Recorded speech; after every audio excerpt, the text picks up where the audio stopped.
که ببینیم چه کاری انجام دادیم میتونیم از این دکمه استفاده کنیم. پس کلیدی که مثلا این کارهایی که ما انجام دادیم روی این همه هست و کلید ماشین استاتوس.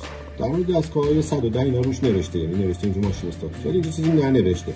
پس ما آخرین دکمه زیر هوم تقریبا یک کلید همه کاره است برای ما که توش میتونیم مشخصات دستگاه رو ببینیم. ببینید اینجا مشخصات دستگاه هستش، آی پی دستگاه هستش، مسیجایی که برای دستگاه اومده، فالت هیستوری،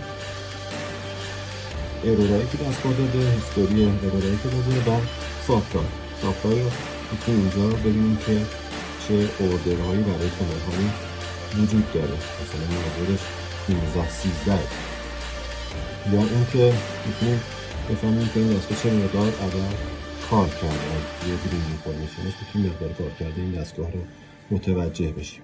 و اینکه اگر بخوایم هم وارد ادمین بشیم، گست کلید ادمین، کلمه ادمین، پسوردم 4 تا 1، باز دوباره